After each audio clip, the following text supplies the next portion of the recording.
नमस्कार, मैं हूं नीलू। तो गजा में सीज़फायर की बात हो रही है, गजा प्लान की बात हो रही है, लेकिन इस बीच एक बड़ी खबर सामने आई है। देखिए, गजा में जिस तरह के हालात हैं, भुखमरी के हालात वहां पर बने हुए हैं, लगातार हर एक देश से मदद पहुंचाई जा रही है। और इस बीच एक बड़ी खबर आई है कि स्पेन से जो रसद भेजा जा रहा था गजा के लिए, उसे फिलहाल इजराइल ने, क्योंकि वो समुद्री रास्ते से आ रहा था, वहां पर रोका गया है। और इसमें क्या अपडेट है, बातचीत करने के लिए मयंक मेरे साथ जुड़ गए। मयंक, ये पहला मौका नहीं है, इससे पहले भी हमने देखा कि जो भी रसद, चाहे वो रेड क्रॉस की तरफ से हो, बाकी देशों की तरफ से हो, जब गजा की तरफ आगे बढ़ती है तो इजराइल हमेशा उसे रोकने का काम करता है, जैसे भुखमरी के हालात गजा में बने हुए। अब एक बार फिर से जो रसद जा रही थी गजा की तरफ, उसे रोका गया है।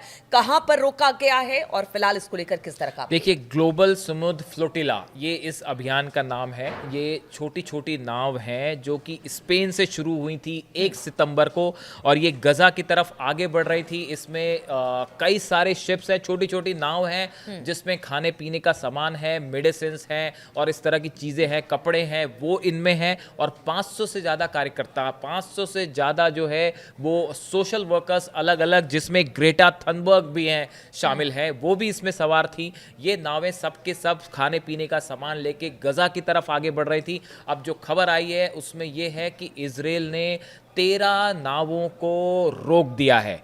13 जो ये नावें थी, फ्लोटिलास थे, इन पर इजरायली जो नेवी है इसने इसे रोका है। और इसमें सवार जो कार्यकर्ता थे उन सबको गिरफ्तार कर लिया गया है, जिसमें ग्रेटा थनबर्ग भी शामिल है।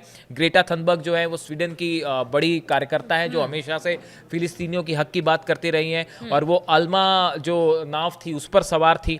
सबसे पहले इसे रोका गया है। और इजरायली जो विदेश मंत्रालय है उसने एक्स पर एक वीडियो पोस्ट किया है जिसमें थनबर्ग को सैनिकों के बीच फर्श पर बैठा हुआ दिखाया गया है। देखिए, इजराइल के विदेश मंत्रालय की ओर से इस गिरफ्तारी पर बयान दिया गया है। मंत्रालय ने एक्स पर एक वीडियो पोस्ट करके बताया है कि कई जहाज़ों को रोक दिया गया है और उनमें सवार लोगों को इजराइल के बंदरगाह पर, पोर्ट पर ले जाया गया है। विदेश मंत्रालय ने इस बयान के साथ एक वीडियो भी शेयर किया है जिसमें थनबर्ग दिखाई दे रही हैं। बयान में कहा गया है कि ग्रेटा और उनके बाकी कार्यकर्ता जो हैं वो सुरक्षित है। देखिए, कल बीती रात को करीब 13 नाव ऐसी थी जो आगे बढ़ रही थी इजराइल की। जैसे ही वो इजराइल के वाटर्स में अंदर दाखिल हुई, वहाँ पे जो है इजरायली नेवी ने उनको रोक दिया, कैप्चर कर लिया। 13 जो नाव थी सबको रोक दिया गया, जो कार्यकर्ता थे उनको हिरासत में ले लिया गया।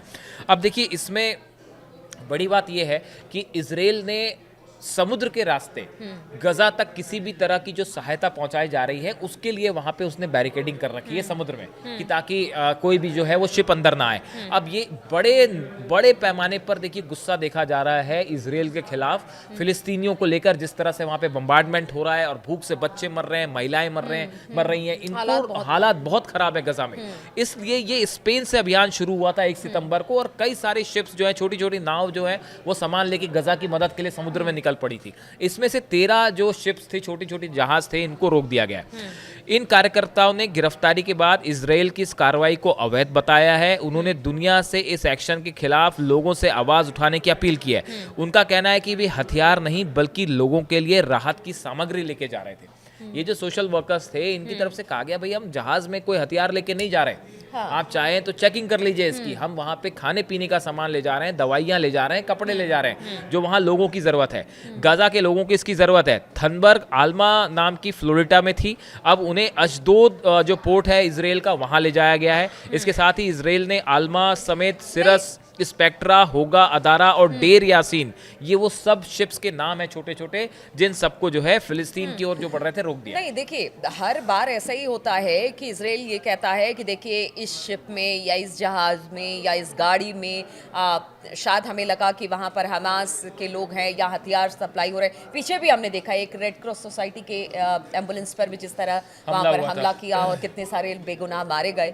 तो ये जानबूझकर ये सारी चीज़ें, जिस तरह से फिलिस्तीनियों का आरोप है कि जानबूझ के इजराइल ये सब कर रहा है ताकि, देखिए, हाँ, अब देखिए, इसमें असल में इजराइल का पॉइंट ऑफ व्यू ये है, जो नेतन्याहू कह चुके हैं कि जब तक सीज फायर नहीं होगा तब तक गजा के लोगों को किसी भी तरह का खाना पीना जो है वो हम प्रोवाइड नहीं होने देंगे। एक प्रकार से ये स्टैंड है इजराइल का कि जो है रसद सामग्री जो गजा जा रही है वो नहीं जाने दी जाएगी। और गजा सिटी में काफ़ी सारी फोर्सेस जो हैं वो गजा सिटी के अंदर भी दाखिल हो चुकी है, बड़े पैमाने पर फोर्सेस है। सीज फायर का जो प्रस्ताव है उसमें भी ये बात है कि अगर सीज फायर हो जाता है तो इजराइल की फोर्सेस वहाँ से बाहर आएंगी और एक इंटरनेशनल फोर्स जाके वहाँ चीज़ों को मैनेज करेगी।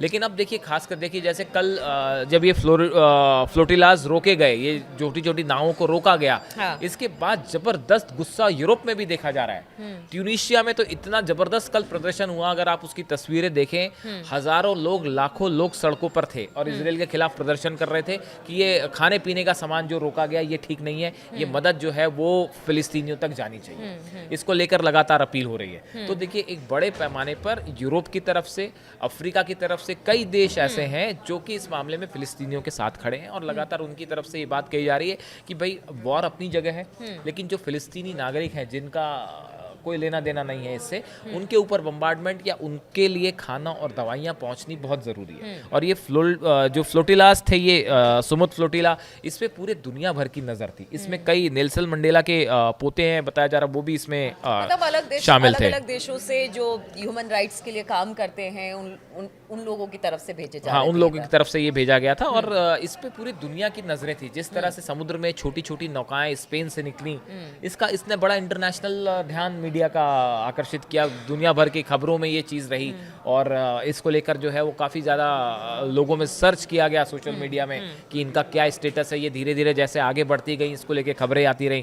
अब ये 130 किलोमीटर दूर थी, बताया जा रहा है, गजा से, जहाँ पे इजराइल ने जो है नेवी ने एक्शन किया और इनको रोक दिया है। अब सवाल ये है कि इसके बाद आगे क्या होगा, ग्रेटा थनबर्ग का क्या होगा। वो इस समय इजराइल में है, बताया जा रहा है कि उनको वहाँ डिटेन किया गया है और उनको वहाँ पे पोर्ट पे ले जाया गया है। उसके बाद अब इन जो कार्यकर्ता है इनको कैसे छोड़ा जाएगा, ये जो सामग्री है इनका क्या किया जाएगा, ये भी बताया जा रहा है कि एक नाव थी उसको टक्कर मार के डुबो दिया गया है। इस तरह की भी खबरें हैं। यानी इजराइल की तरफ से बैरिगेटिंग जारी है, किसी भी तरह की मदद पहुंचने से रोकने की पूरी कोशिश हो रही है। इस सिचुएशन में अब ये कार्यकर्ता क्या करेंगे, इस मदद राहत सामग्री का क्या होगा और क्या ये मदद आगे पहुंच पाएगी फिलिस्तीनियों तक, ये एक बड़ी बात है। और सीज फायर को लेकर क्या होता है उस पर तो हमारी नज़र है ही। अगले 48 घंटे के अंदर ऐसा लगता है कि 2 दिनों के अंदर सीज फायर को लेकर कोई बड़ा फैसला हो जाएगा। बिल्कुल। तो देखिए, जो गजा है वहाँ की स्थिति खराब है, फिलिस्तीनियों के लिए खाने पीने का सामान नहीं है, इसलिए अलग अलग देशों से जो वहाँ के ह्यूमन राइट्स जो भी इसको लेकर काम करते हैं वो अपने अपनी तरीके से भेज रहे थे रसद, लेकिन उसे अब रोक दिया गया है इजराइल के द्वारा। अब क्या इसे फिर से रिलीज़ किया जाएगा, क्योंकि दबाव लगातार इजराइल पर भी है कि कम से कम आपकी लड़ाई हमास से है या फिर वहाँ की जनता से नहीं है। इसलिए अगर वहाँ पर लोग भूखे मर रहे हैं तो उन तक कम से कम खाने पीने का सामान, बेसिक एमिनिटीज़ तो पहुँचने देनी चाहिए। खासतौर पर मेडिकल एड की बात हो रही है, वो सारी चीज़ें पहुँचनी देनी चाहिए। अब इसे लेकर एक बार फिर से लगातार जो इजराइल है या नेतन्याहू है उनकी कार्यप्रणाली पर सवाल खड़े हो रहे हैं और यही वजह है कि लोग मांग कर रहे हैं कि रसद पानी को पहुंचाया जाए गजा में। आपको ये चर्चा कैसी लगी, कमेंट करके जरूर बताइएगा। फिलहाल बहुत बहुत शुक्रिया हमारे साथ जुड़ने के लिए।